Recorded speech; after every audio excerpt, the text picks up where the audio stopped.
Welcome back to the Blue White Illustrated Penn State Football and Recruiting Podcast. He's Ryan Snyder. I'm Greg Pickel, and we have two commitments to talk about and a lot of other recruiting news as Penn State gets ready for October and for Indiana. Kickoff for that game, of course, set for 7:30 p.m. on ABC. But today we're going to talk more about recruiting than about the Nittany Lions and their 4-0 start, though obviously they go hand in hand. Things are going well so far. On the recruiting front, of course, that was the case before Penn State started perfect. It's the case now. Ryan, how you doing, buddy? Another week is here. You were on the road. We'll talk about that a little bit later as well. But let's get into this. It's been another busy month for Penn State in totality on the recruiting trail. Yeah, man. 3 commitments now, 2 in the last week, one of which Mathias, we knew, but we weren't allowed to say. Right. So that's always kind of fun when you get those complete surprises, especially with future casts and crystal balls. That stuff kind of doesn't stay quiet for long nowadays. So I think a lot of fans were excited about that one. They didn't see that one coming. But of course, Andre Roye too. Do you want to just get into Andre now? We'll start with him. Let's start with him, Ryan. Talking about things that people didn't see coming. That was definitely one of the more interesting recruiting decisions and announcements that we've seen. Penn State picks up the Baltimore, Maryland, St. Francis 3-star class of 2022 offensive lineman, 6'6", I think, well over 300 pounds. Really big prospect, and a guy that doesn't do a lot of interview, doesn't do a lot of talking with coaches or players, if you said multiple times on the show. And Penn State is able to get him over Rutgers, Maryland, NC State, and some others. Yeah, so he was right around 6'5", 325 when he came up here in the summertime, and you'll hear a lot that he had a good showing on the camp circuit this year, and for the most part that's true. I don't disagree with it. I will add a little bit of perspective to it though, and he was pretty much the top guy at the Under Armour. The Under Armour regional camp in Baltimore. Actually, I think he took home the award for their top offensive lineman that day. But I will also just note that Zach Rice wasn't there, Ty Chan wasn't there, Drew Shelton wasn't there. Some of the elite guys. So just that's some good perspective on it. I thought he had great feet that day. He got the best of Anto Saka that day. I think one or two other top defensive ends he faced. I think he only did like 4 or 5. Maybe 6 reps during one-on-one. So it was a limited evaluation, I guess you could say, as far as what we were able to really see. But he did perform well that day. And look, there's a lot to work with here.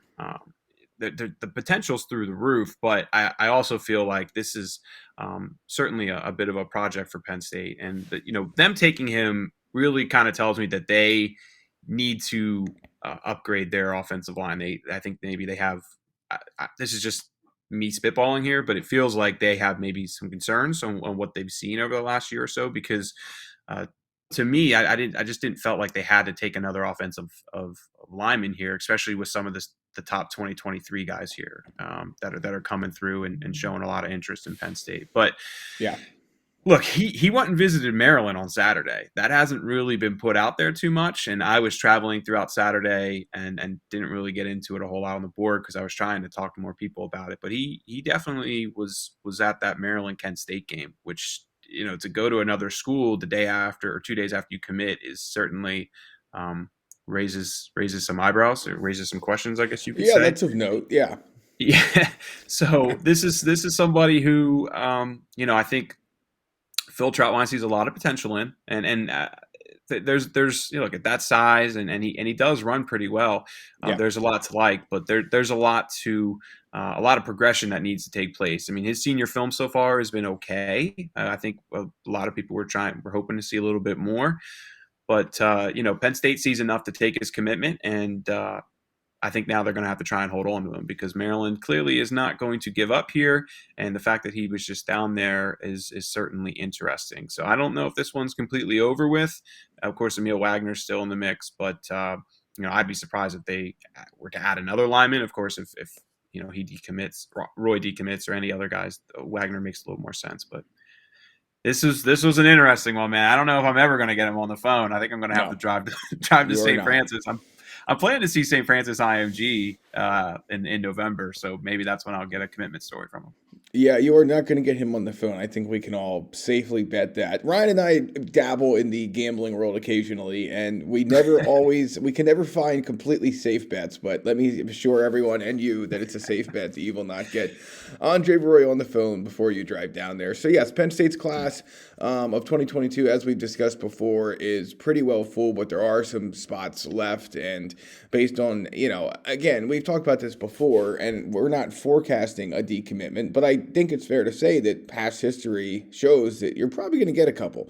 But, obviously we're also almost to October, and Penn State is now 2 months from signing these guys, and so far so good. So maybe that won't be the case. But anyway, Andre Roye is committed for the time being. We'll see if that sticks. Obviously, Ryan gives us something to think about on that front. But in terms of moving forward here with the class of 2022, Amari Evans is a guy who visited Penn State for the Auburn game, a receiver who has set his decision date for Saturday, which is pretty interesting because he could have definitely taken more visits. He could have definitely waited for the early signing day, and he's not going to do that. He's going to make up his mind now. So I know we're still trying to get some intel there, but let's start with him, Ryan, and then we'll get into a little bit of the space check for the class of 2022 at the end of September. Yeah, well, with Omari, we're still trying to figure it out. I reached out to. He put out a tweet, was it maybe Sunday, I think it was, Greg, Yes. where, talking about he's going to commit this upcoming Saturday, which was that October 1st, October 2nd, something like that. Yep.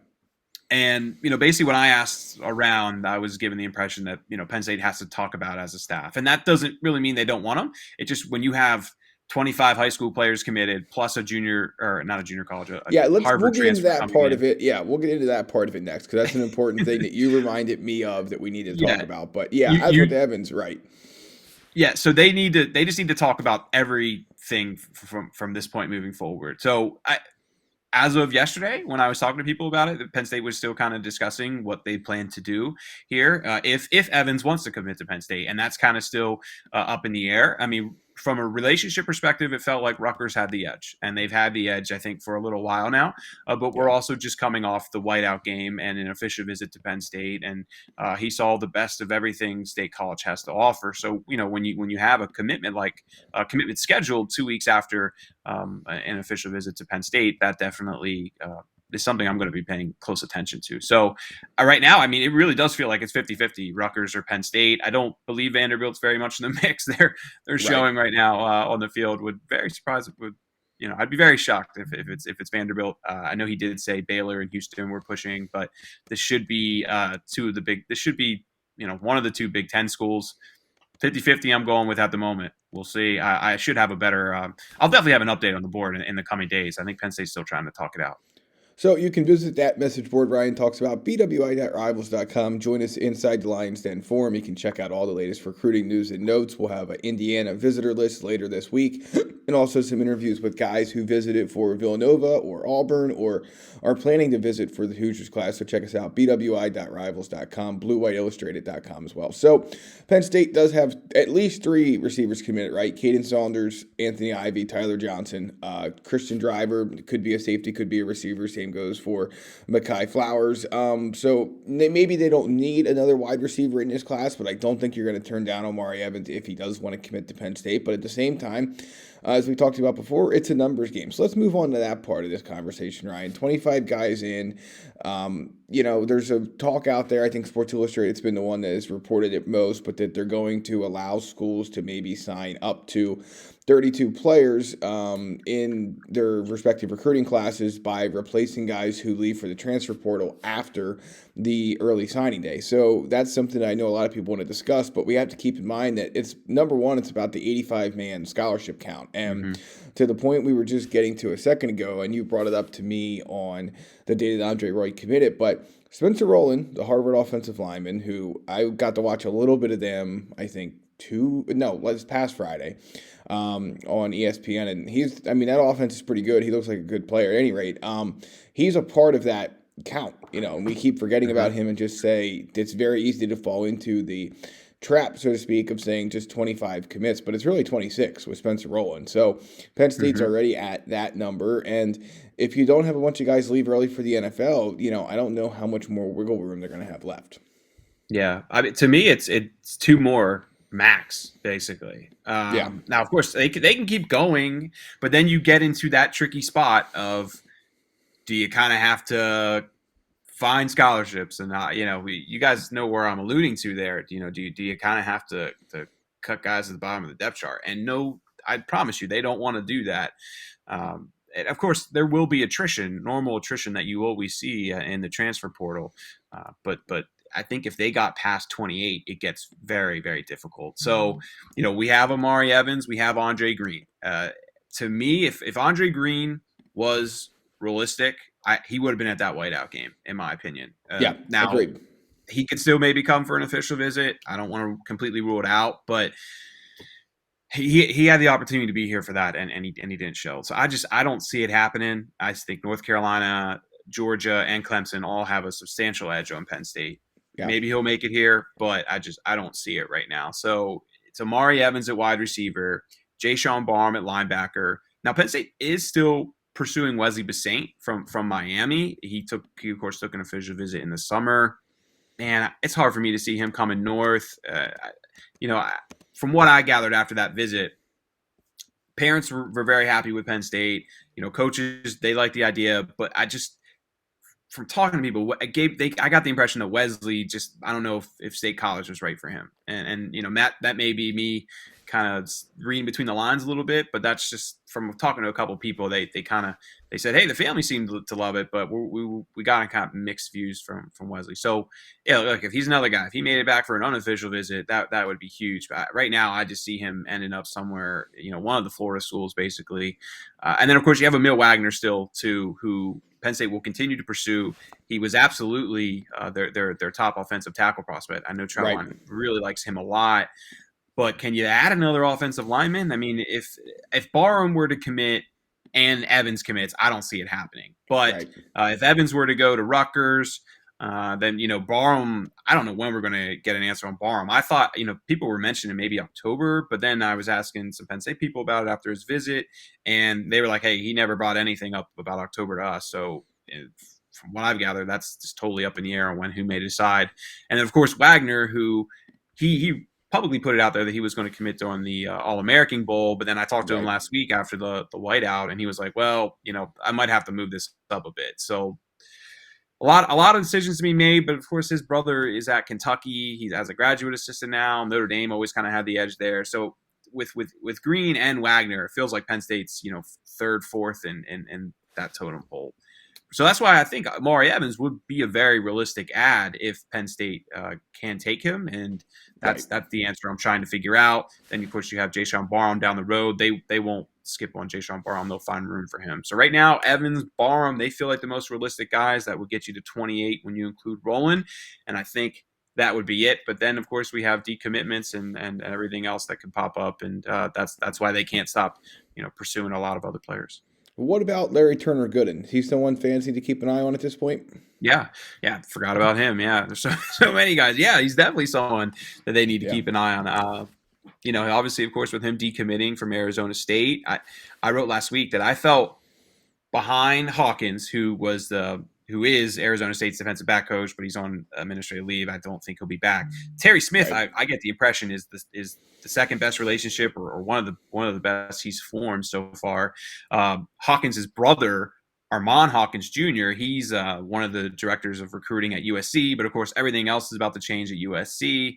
Right. And we know he's taking an official visit to Texas, but Texas is a newer staff. He doesn't have that relationship like he had with Terry Smith. I mean, Terry offered him as a freshman after he came out here for that 8th grade LeVar Arrington All-Star game.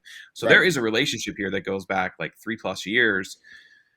So, yeah, he's another guy to keep an eye on. Whether he will come all the way to Pennsylvania to play is still kind of something I'm unsure about. But from a relationship perspective, Penn State is in a very good spot there. It's just whether his family is fine with him coming across the country. I will say one thing about Larry Turner-Gooden is I know Penn State is trying to get him back here for the Michigan game. That has been a talk all throughout last week. Is something I need to keep an eye on here in the weeks ahead. And, of course, that would be an unofficial visit. So if he does pay his way to come back out here for the Michigan game, yeah, we need to keep a real eye on him. All right. Well, you can do that by visiting us, bluewhiteillustrated.com, for all the latest Penn State football and recruiting news, wrestling, hockey, basketball. We cover it all, bluewhiteillustrated.com.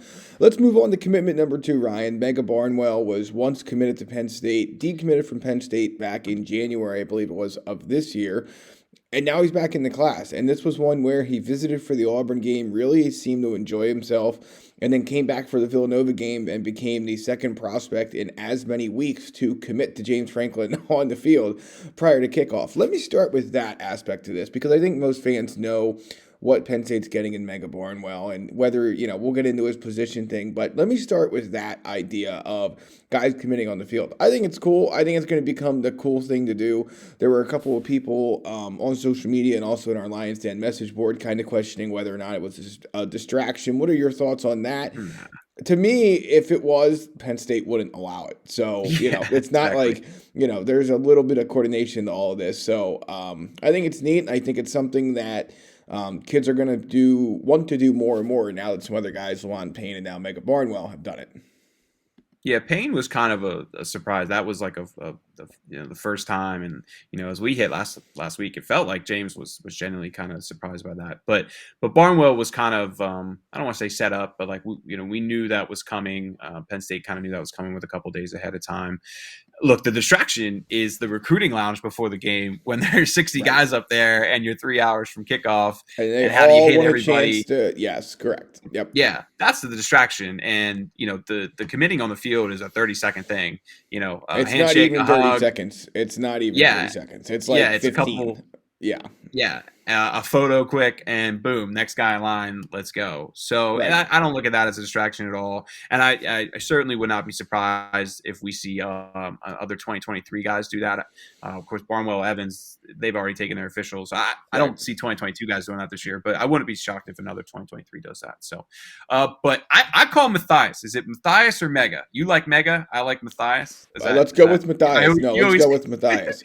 You always call him Mega. That's because I can never find his social media unless I look up Mega, so that's why. That's a good point. All right. Anyway, he is definitely a mega tight end. We can say that 6'6". So he was at 270 when he got here in the summertime. I think that was his July visit. It was kind of a personal day with the staff, and now he's down closer to 255. So whether he's trying to lose weight or whether that's just weight coming off because of football season, I'm not exactly sure. But he is trending in the other direction, which if tight end is his position, that's a positive. So that's something I'm going to try and actually interview him here a little bit later today, and that'll be something we discuss and something to definitely monitor in the weeks and months ahead. So, but his offer sheet, man. So of course he was committed June 2020 to January 2021. Correct. And after he decommitted, his offer sheet really took off. North Carolina, Notre Dame, Ohio State, Oregon, they were a couple of the top schools. And he actually called Ohio State his favorite, was it mid-June-ish. And it was actually about a week before he came to Penn State for his first unofficial visit after the dead period ended. And that I think – with that being just a week apart, looking back, I think that was a major kind of moment that maybe went under the radar a little bit with Penn State, because Ohio State was absolutely trending then. I mean, he openly said they were his favorite. And then, of course, he comes back then at the end of July for another kind of personal day with the staff, and that's when it became clear, Penn State might be able to get him back on board. I was still a little hesitant because I thought he would take more visits this season. And then, of course, getting him back for the Auburn game, that kind of sealed the deal. And I would definitely be surprised if he decommitted again at this point. I think he's generally locked in. So just two more things I want to add real quick. One, he is the second player to recommit under James Franklin. Of course, Micah Parsons was the first. If he can live up to that standard, man, he's going to be a hell of a player.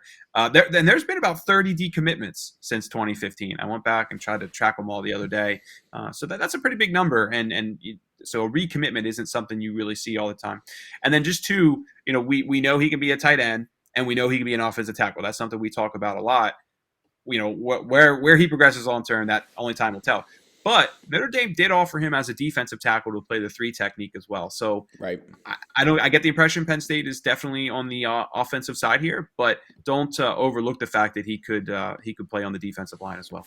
So when I talked to him after the Auburn game, he had said that Notre Dame was the only school that had offered him as a defensive lineman. So that does not rule Penn State out from moving him there. And I guess ultimately, I was talking to one of our subscribers. If you're listening, drop me a line. But I was talking to one of our subscribers actually down on the field level when I was taking photos of Barnwell going out there and everything. And his kind of thought process, I was explaining that whole thing to him, and he was like, let's just get him here and then figure out what he is once he gets here, and if he says he wants to play this and he wants to play that, let him do it. Because obviously he's a very good player. So yeah, we'll see tight end, offensive line, defensive line.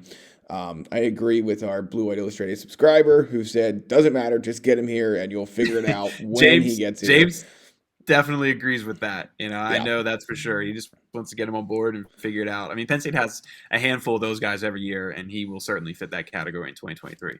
Absolutely. All right. Well, we're talking about subscriptions here. So before we go any further, BlueWhiteIllustratedOnline.com. You can go there, sign up for our monthly magazine. Obviously, last month, we had the Freaks issue with Nate Bauer catching up with Dwight Galt. A lot of good recruiting news in there as well. We're getting ready for the November edition. You can get that at BlueWhiteIllustratedOnline.com or by calling customer service 814-234-1177, Monday through Friday, 9 to 5. Check it out, BlueWhiteIllustratedOnline.com, and obviously the website, BlueWhiteIllustrated.com. Okay, Ryan, you were on the road on Saturday. You wisely decided that you didn't need to see a whole lot of Penn State Villanova, so you went to see some recruits in action, Dani Dennis-Sutton versus, Abdul Carter and McDonagh against LaSalle.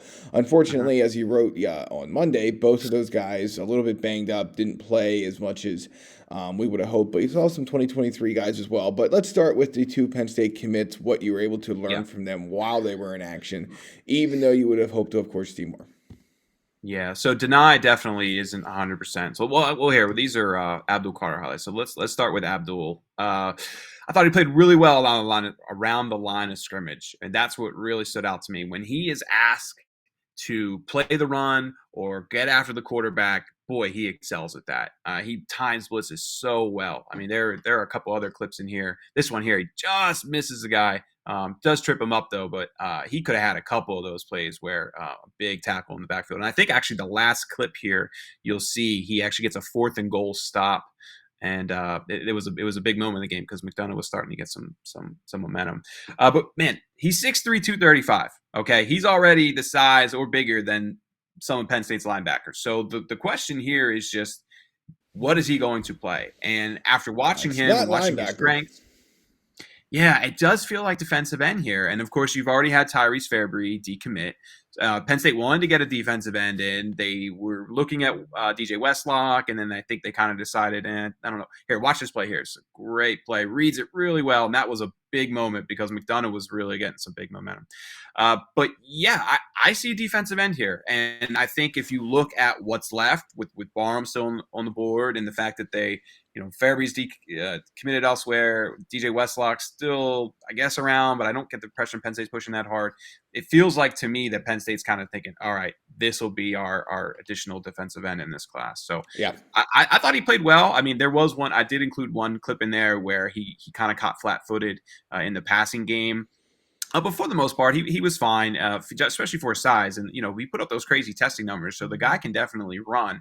It's just whether he can, stick with those shifty backs after, 2 or 3 cuts. And that was the one, I guess, I don't want to call it negative, but the one thing he could improve on for sure. So I was definitely impressed with Abdul, though. But like I said, man, I think I see a defensive end here because of his strengths, which is just getting after time and blitz as well, time in the snap well, getting after it in the run game. And, when he's asked to rush off the edge or really in the A gap, I mean, he really excels at that. Yeah, no, he's a really talented player. I watched the film that you had cut up, and I watched some of his huddle, and I don't know, man. It screams defensive lineman to me. I just don't. I think nature is going to force him down to the line of scrimmage as opposed to being a linebacker, but we'll see. I've been wrong plenty before. So, obviously, the other Penn State commit in that game, Dani Dennis-Sutton, injured his elbow prior to the start of the season, still dealing with some ramifications from that. You got to see a little bit of him, but not obviously everything you may have wanted to see from him, and it's probably a little bit unclear how much more he'll play in 2021 just because it seems like this injury is going to keep coming back up. So let's chat about him. 5-star guy. I think we all know he has 5-star talent, but it's been a tough senior year for him so far. Yeah, it stinks, man. So he dislocated his elbow, of course, in preseason. I think most fans are aware of that by now. He played about a half in the game before, and I think he played a little over a half in the game before that. So this was supposed to be his first game where he's full go the whole time. And within 2 series, you could tell that something bad happened because he kind of took himself off the field, came over, took all his pads off, and I didn't think he was going to go back in. I thought by the end of the first quarter he was done. Now he did go back in to help his team. But man, you could tell he was just kind of a body out there trying to do whatever he could to just take up space. And man, he was double teamed the majority of the game. He did have a tackle for loss. I think it was 3 tackles, 1 tackle for loss. So he did contribute in some ways. And by the way, he plays defensive tackle for McDonogh too, not defensive end. So man, this. I'd be surprised if he plays this upcoming weekend. And I think they're playing Mount St. Joseph's this weekend. And to me, it's something that he's going to have a talk with his coach about, and of course with Penn State about, and really just kind of get a feel for what the doctors have to say. I wouldn't be surprised if he's meeting with them here in the near future because it looks like this is going to bother him, and his future is just so bright. So is it worth it to keep pushing? It's a dislocation too, which it's not like a tendon or something, but I don't know. I felt bad for him, man, because he really wanted to give it a go, and he did play a little bit in the second quarter, and then I think he played maybe 1 series in the third quarter, and then it was clear that he couldn't keep doing it. After the game, man, he's holding it tight, not moving at all. So I feel bad for Dani, man, because he obviously had his junior season taken away from him from COVID. This was supposed to be his opportunity to really get back out there and work on some things. And I don't know if he's going to get that opportunity. They do have 6 games left. They do play into November. McDonough is also 1-3 on the year too, though. So do you keep pushing it when you know your team's not going to be able to make a big run for that MIAA championship? So Sure, I feel bad for him, but it's something we'll keep an eye on for sure. I know Dani definitely wants to keep playing. So just kind of a week to week thing for now. All right. Well, it was good to see him in action. You also saw some 2023 guys. Mason Robinson is one of them from McDonough. So let's just run through them quick. I'm going to play Mason Robinson's highlights, but it looks like there's some more guys at McDonough who could one day be Nittany Lions. Yeah, well, Mason's the one who definitely stood out for sure. I was really impressed with him. I thought this is a really nice play here. The LaSalle's quarterback can move too. That was a nice play. I thought he shed blocks really well. Man, he almost makes the play here too. This was another nice one, but his team is able to keep him out of the goal line. Good pad level, and look, he played LaSalle's best offensive tackle pretty much the entire day. I left there. This was my first time really seeing Mason play with pads. Of course, I've seen him at camps and whatnot, and I left there absolutely feeling as if Penn State needs to push hard for him, and I think they're going to. There, of course, he rushed, hurried the quarterback and forced an interception. So to me, he was the most impressive player on the day, and someone I definitely expect Penn State to keep pushing hard for. I did watch Antonio Tripp as well. Of course, we've talked about him a lot. I get the impression he definitely wants to be part of Penn State. I thought he was really good in pass coverage. I don't believe he left up a sack all day, and pretty much. I mean, I think maybe only allowed like 1 or 2 hurries. But the only I guess negative I have is just he's going to be a guard at the next level, and I expected him to have a more success in the run game as far as really getting a push, opening holes. There was a couple times where he pulled and he would face Abdul Carter, coming through the gap, and Abdul just blew by him. I think that happened like 2 or 3 times. So just in the run game, that's where I want to see more from him. Yeah. But Penn State's watching him closely. We'll see kind of what happens there. 2 guys I just want to add on real quick. Jeff Exener, he's a 2025 wide receiver. McDonough has a shaky quarterback play this year, so he didn't really get too many opportunities, but I watched a lot of his routes. There's a lot of potential there, and he's Kenny Sanders' cousin, I believe. So if he does emerge as a prospect, remember the name. And then Camden Laudenslager, I believe. I think I got that right. Hopefully I did. Defensive end. Camden and Mason Robinson are the reason Dani Dennis-Sutton is playing as a defensive tackle, because they have 2 good young up-and-coming defensive end. Camden's also 2025. But you can see just with his frame that once he gets a couple years in the weight room, man, he is going to really balloon, I guess. I don't know. Yeah. Maybe that's not the right word for it, but he's going to take off. And he's another player, a good pad level man, knows how to use leverage, especially for his age. I was really impressed with how well he used leverage. I think he had 3 or 4 tackles on the day. So remember him. Camden actually, I believe, was up for the Ball State game too. He was up for one of them earlier this year. He may have actually been here twice too. I think he may have been here in the summertime. But remember that name, because I have a feeling Penn State's going to be going after him in a couple of years. There's no question about that. All right, we got a few more things to get to on this edition of the Blue White Illustrated Penn State Football and Recruiting Podcast. He's Ryan Snyder. I'm Greg Pickel. Remember to like, rate, subscribe. Leave us some feedback, whether you're listening to the podcast version on Apple, Spotify, Google, or wherever you get your audio, or if you're listening to us, youtube.com/Blue White Illustrated. Check us out there. If you're listening to one or the other, go see what the other one's all about. Subscribe and like and rate, and we'd appreciate it. All right, let's close out with this. Penn State had a smaller crowd on hand for the Villanova game. It was not a whiteout level crowd of recruits, that's for sure. But as we mentioned, Mathias Barnwell did commit on Saturday, and Penn State extended a new offer. So Javen, did I get that right? Javen, yeah, good work. Good job, Nicely Javen. done, yeah.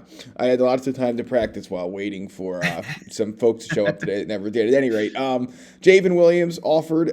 You caught up with him. Let's tell folks a little bit more about what to expect, what to know about him. Class of 2023 player who's Penn State has now offered.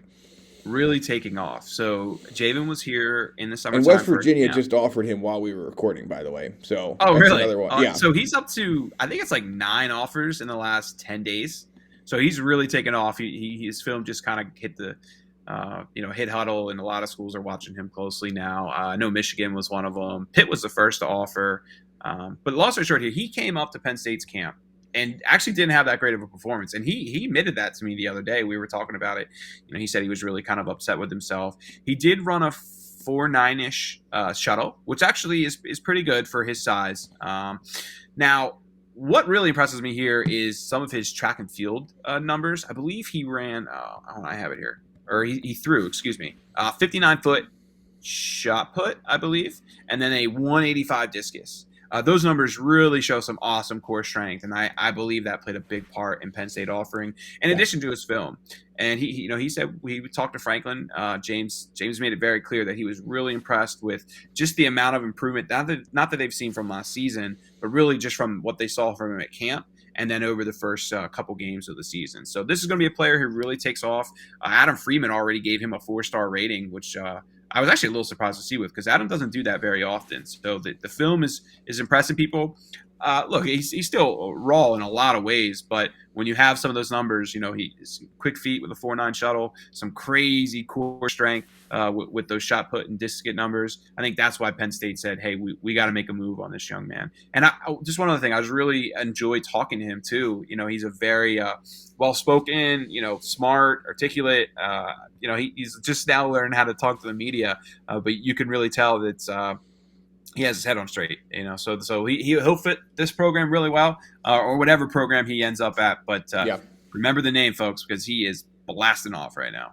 Yes, he is. He's a guy who you're going to see more and more pick up offers and have chances to go kind of wherever he wants. And I think Penn State, by offering him, has put itself in a really good position to be in it until the end. Obviously, a long way to go until he can decide. But you got to start somewhere. Penn State starting out on the right foot. All right, let's wrap up with this. We're recording this Tuesday, September 28th, so we don't have a full visitor list yet, or really even the start of one. But it's a stripe-out game weekend at Beaver Stadium, another primetime game. And instead of getting into the specifics of who's coming, Ryan, you can check that out, bluewhiteillustrated.com. Join us inside the Lions Den Forum later this week for more. But I guess let me just ask you this. Is the fact that this is a primetime game really beneficial for Penn State, or does it not matter?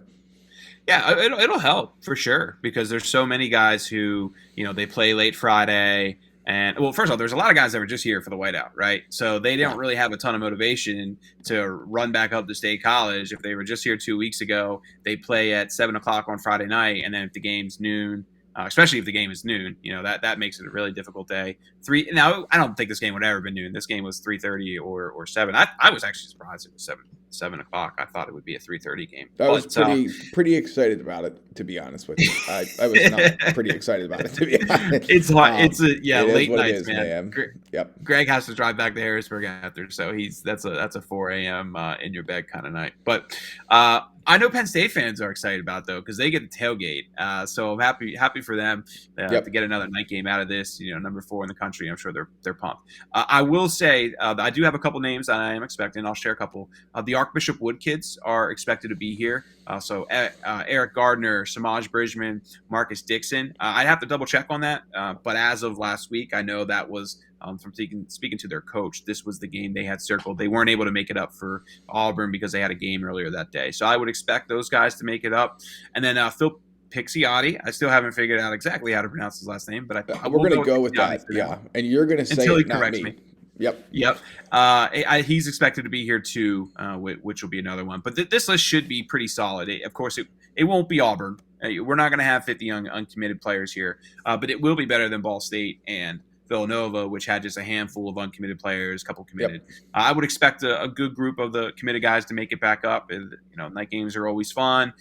Majority of them play, early Friday. I do believe it's LaSalle and St. Joseph's Prep. I believe they have a game late on Saturday, so I don't expect the LaSalle or Prep guys to be here. But a good chunk of guys will be up here. I wouldn't be surprised if we see 20 or so uncommitted players make the trip, and of course a good chunk of the 2022 class as well.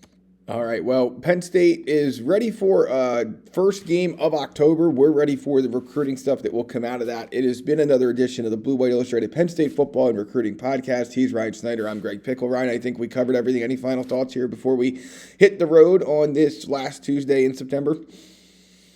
Go Phillies. Playoffs start tonight, man. Yeah, something like that. Yeah. They're 2.5 back.